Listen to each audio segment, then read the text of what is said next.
Elon Musk a lancé enfin son IA. OpenAI a annoncé énormément de fonctionnalités nouvelles qui vont arriver sur ChatGPT, GPT-4 et tout ce qui concerne les API. Runway a lancé une machine IA en physique. YouTube annonce énormément d'améliorations sur la partie intelligence artificielle. Et donc aussi un chatbot qui va être spécialisé sur YouTube. Salut tout le monde, c'est Monsieur IA, on se retrouve dans une nouvelle vidéo d'actualité sur tout ce qui concerne l'intelligence artificielle. C'est parti. On commence la vidéo actualité avec la partie Grok. Et du coup, Grok, on ne sait pas comment le prononcer justement, c'est l'IA d'Elon Musk. Donc voilà, là c'est le nom du modèle de langage que Elon Musk a donné à son IA. Ça fait un bon bout de temps qu'il parlait de cette IA, et là il est là vraiment pour concurrencer tout ce qui est ChatGPT. Grok a un accès complet à toute la base de données de X. X, qui est du coup avec un ancien nom Twitter, et bien là forcément on se dit, est-ce qu'il va avoir accès à des bonnes informations, des mauvaises informations? C'est très bien que sur Twitter justement, il y a aussi tout ce qui est la fausse information qui circule. Donc là j'ai bien envie de voir comment cette IA va pouvoir faire en sorte de nous donner la vérité. Ce qui est intéressant aussi, c'est qu'on peut voir, qu'on peut lui poser aussi des questions délicates, comparé aux autres modèles de langage comme ChatGPT, GPT-4, qu'on ne peut pas forcément poser des questions délicates. Là, Grok va pouvoir nous répondre à tout cela. On va voir, parce que ça va devenir un concurrent direct à ChatGPT, et j'ai envie de voir justement jusqu'à où Elon Musk est capable d'aller avec son modèle d'IA. Donc Grok utilise du coup le premier modèle d'IA, Grok 1. Actuellement, Grok est disponible seulement aux États-Unis pour un petit groupe. Et encore une fois, voilà, c'est pas pour le moment qu'on va pouvoir y accéder, mais je vais vous donner le lien tout de suite pour pouvoir vous permettre de vous enregistrer dans la liste d'attente. Actualité suivante. On continue avec Elon, parce que Elon a ajouté aussi Grok directement sur Tesla. Et là, comme on peut le voir, du coup, Tesla va intégrer la nouvelle IA de Elon Musk dans ses voitures. Waouh! Déjà qu'on va avoir du coup une version concurrente de ChatGPT directement dans des voitures, donc dans les Tesla, ça va devenir vraiment intéressant de voir comment on va pouvoir utiliser cette IA dans la voiture de Elon Musk. Runway lance la première machine physique qui est capable de créer des films. Donc là, voilà, vous pouvez voir ici, là on peut aller directement sur la petite vidéo, vous pouvez voir à quoi ça va ressembler. Hop, donc là c'est une petite machine comme celle-ci, on fait en sorte de modifier plusieurs points, comme là c'est la première frame qu'on veut, on veut la deuxième, on lui met toutes les frames qu'on souhaite avoir dans notre film, il va pouvoir tout assimiler et faire en sorte de nous créer notre propre film généré avec l'intelligence artificielle. C'est surpuissant. Tac, et là voilà, à partir d'images, il a pu faire directement tous les plans, les séquences, hop, on voit que ça bouge, c'est génial, il a animé tout ce qu'il fallait. Là, il faut acheter cette machine. On verra bien comment ça va se passer au niveau commercialisation de cette machine. Bon, pour l'instant, je trouve que on est encore au début. Donc, est-ce que c'est pas trop tôt? On verra bien ça par la suite. On verra ça dans les actualités de Monsieur IA. Actualité suivante. YouTube a annoncé qu'ils vont tester la fonctionnalité d'ajouter un nouveau chatbot qui va être présent lorsque vous allez regarder une vidéo sur YouTube. Donc comme vous pouvez le voir ici dans cet article, je vais vous zoomer un petit peu pour que vous puissiez voir, on va avoir la possibilité de parler avec la vidéo. Et donc là, ça devient intéressant parce qu'on va gagner du temps. Ça voudrait dire que là, on peut avoir ma vidéo, hop, et en bas, vous avez un chatbot qui va être capable de vous répondre sur des questions que j'ai énoncées dans cette vidéo. Voilà, peut-être quel est le nom de l'IA de Elon Musk? Hop, le chatbot vous le donne directement. Ça peut être intéressant pour des longues vidéos que vous n'avez pas forcément le temps de regarder toute la vidéo, mais vous voulez avoir l'information la plus pertinente le plus rapidement possible. Là, forcément, avoir cette fonctionnalité-là, c'est vraiment une fonctionnalité qui va vraiment améliorer aussi la qualité d'utilisation de YouTube. Parce que bon, jusqu'à présent, voilà, si on voulait chercher un commentaire, par exemple, on était obligé de scroller exactement au meilleur endroit pour trouver le commentaire qu'on voulait, ou voilà, par chance, si c'était le commentaire qui avait le plus de likes, il était mis en avant. Là, vous avez vu, il y a une autre fonctionnalité qui est là. On peut faire en sorte de récupérer l'avis global en fonction des commentaires. Et ça, c'est très bien pour un youtubeur. Parce qu'il pourra se dire, ah tiens, cette vidéo elle a bien fonctionné. Il y a tant de personnes qui n'ont pas aimé cette vidéo-là, donc je pourrais m'améliorer, voici ce qui se passe, etc. Donc, en fonction des topics, on peut voir tout ce qui se dit dans les commentaires et aussi, qu'est-ce qui est le mieux, qu'est-ce qui est le plus ressorti dans les commentaires. Comme là, il y a une autre fonctionnalité qui est assez intéressante, c'est la partie commentaires avec l'IA. Donc, qu'est-ce qui va se passer? On va pouvoir analyser les différents topics qui sont énoncés dans les commentaires. Donc voilà, peut-être que dans cette vidéo, vous allez mettre plusieurs questions ou un sujet particulier sur du coup la nouvelle IA de Elon Musk par exemple. Et là, l'IA va pouvoir me dire, ok, tes viewers parlent de cette partie-là. Par exemple, tes viewers parlent de Elon Musk. Tes viewers parlent de la nouvelle IA de Canva, par exemple. Et ce qui se passe, c'est que on va pouvoir gagner du temps sur les différents sujets qui se trouvent dans les commentaires des vidéos YouTube. Toutes les informations du coup pour cette nouvelle IA de YouTube seront dans la description. Actualité suivante. Bon, cette information-là, vous l'avez vu passer. C'était du coup cette semaine l'OpenAI Dev Day. Et là, du coup, Sam Altman a annoncé énormément de nouveautés sur ChatGPT, GPT-4 et plein d'autres choses. Donc là, on va faire le petit tour sur la partie blog du site d'OpenAI. Donc là, on peut le voir. Donc là, on a la nouvelle interface de Playground. Donc on va descendre un peu. On sait que du coup, il y aura GPT-4 Turbo qui va sortir bientôt.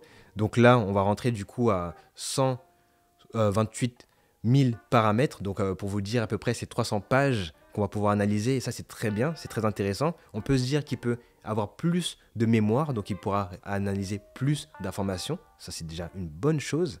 Ensuite, il y a du coup New Assistant API. Donc là, vraiment, ça va être vraiment génial pour créer un SaaS IA, pour créer une application qui utilise l'intelligence artificielle et surtout celle de OpenAI. Pour finir, vous avez aussi la partie multimodale. Donc voilà, imaginons que vous avez une image, un texte, et vous voulez faire en sorte que ça se transforme en un texte.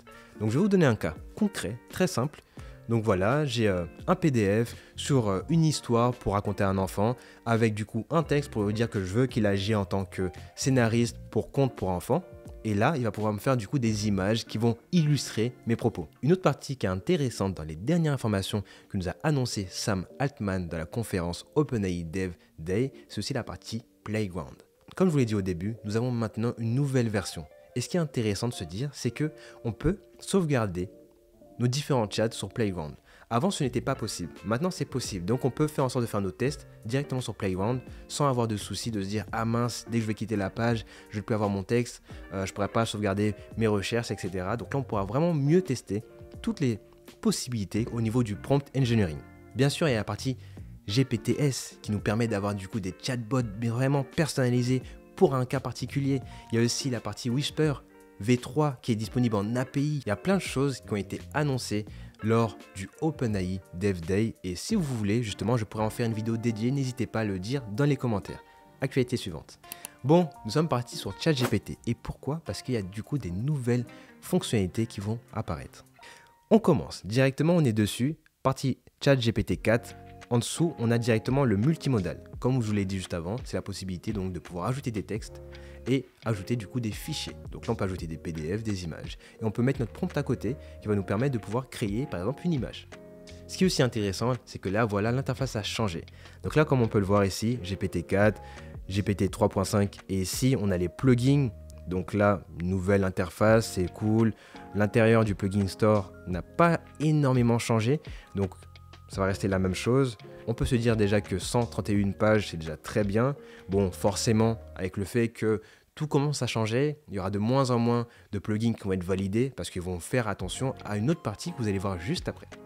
Donc maintenant, on va faire le schéma ensemble. Vous allez pouvoir aller ici dans la partie Explore. Et dans la partie Explore, donc déjà on va fermer cette partie-là pour que vous puissiez voir correctement, on peut du coup créer des GPTs. Et les GPTs, du coup, c'est créer du coup un chat GPT vraiment dans un besoin particulier. Et ça, c'est très intéressant. Donc, encore une fois, n'hésitez pas à me dire dans les commentaires si vous voulez que je fasse une vidéo vraiment complète sur toutes les nouveautés qu'on a eues pendant la conférence de OpenAI. Actualité suivante. Bon, on part à l'outil du jour et l'outil du jour, c'est Figma. Figma, plus précisément FigJam. Et FigJam a ajouté tout ce qui est intelligence artificielle. On va faire le tour de cet outil tout de suite. Là, comme vous pouvez voir ici, donc là, on va descendre. Et voilà plusieurs nouvelles fonctionnalités. Comme là, on peut générer des templates ou des diagrammes en fonction de ce qu'on voudrait commencer à créer. Donc voilà, si on veut gérer tout ce qui est la synchronisation de la semaine, c'est possible. Deuxième chose, hop, on a énormément de bloc-notes digital. Ce qu'on veut faire, on fait un sommaire, on fait un résumé beaucoup plus simple, on gagne des heures et des heures. Ça, c'est une bonne fonctionnalité. Franchement, je vais bientôt l'utiliser. Ça pourrait être génial. Bon. Troisième information, vous avez pu le voir ici, c'est qu'on va pouvoir créer des stickers. Comme vous pouvez le voir, il y a aussi la partie où on peut tout simplement automatiser les tris et les groupes sur notre design. Comme là, vous pouvez le voir, on a vu que là, ça a corrigé, hop, c'était la même couleur, on l'a mis à côté. Du coup, ça fait en sorte que tout est vraiment organisé et on gagne du temps. Donc voilà, l'outil du jour, FigJam, annonce pas mal de nouvelles choses qui vont pouvoir nous permettre d'être beaucoup plus productifs et organisés. Actualité suivante. On arrive à la partie YouTube. Et oui, vous l'avez vu et je vous remercie. On a atteint du coup les 10 000 abonnés. Les 10 000 abonnés enfin atteints sur la chaîne. Waouh, ça fait plaisir. Il y a des choses que je vais vous préparer forcément pour les 10 000, ne vous inquiétez pas, ça va arriver très bientôt. De toute façon, il faut s'abonner pour avoir l'information, parce que vous allez la voir justement dans la partie communauté de la chaîne. Mais là, ce qu'on peut voir vraiment actuellement, c'est qu'on a atteint du coup les 10 000 vues cette semaine, ce qui est déjà très bien. On a atteint aussi plus de 652 heures de visionnage. Je suis bien content qu'il y a de plus en plus de personnes qui viennent actuellement regarder mon contenu sur YouTube. Là, on peut voir que les stats sont un petit peu à la baisse, mais c'est normal parce qu'il ne faut pas oublier qu'on avait fait du coup un gros boom juste avant et ça explique aussi le fait que après le boom, il y a aussi une période où on se stabilise. Donc si on continue comme ça m'intéresse. Là, on a gagné plus de 474 abonnés au cours des 7 derniers jours, donc merci à vous qui ont rejoint l'aventure et j'espère que vous allez pouvoir rester le plus longtemps possible et commenter justement dans la vidéo pour qu'on puisse savoir exactement depuis quand vous avez du coup rejoint l'aventure avec nous. Alors là c'est très intéressant parce que je me dis que on a atteint plus de 10 900 abonnés. Là je veux que pour la prochaine vidéo on atteint les 12 000 abonnés. Donc ça voudrait dire gagner 1200 abonnés en une semaine et j'en suis sûr qu'on est capable, donc je crois en nous et on va réussir. Merci en tout cas pour tout. Franchement, ça me fait plaisir d'avoir atteint ce palier des 10 000 abonnés. Vous inquiétez pas, il y aura une vidéo spécialisée sur les 10 000 abonnés et aussi une annonce particulière qui va arriver dans les prochains jours. On se dit à la semaine prochaine pour un nouveau contenu sur tout ce qui concerne l'intelligence artificielle. C'était Monsieur IA. Allez, ciao!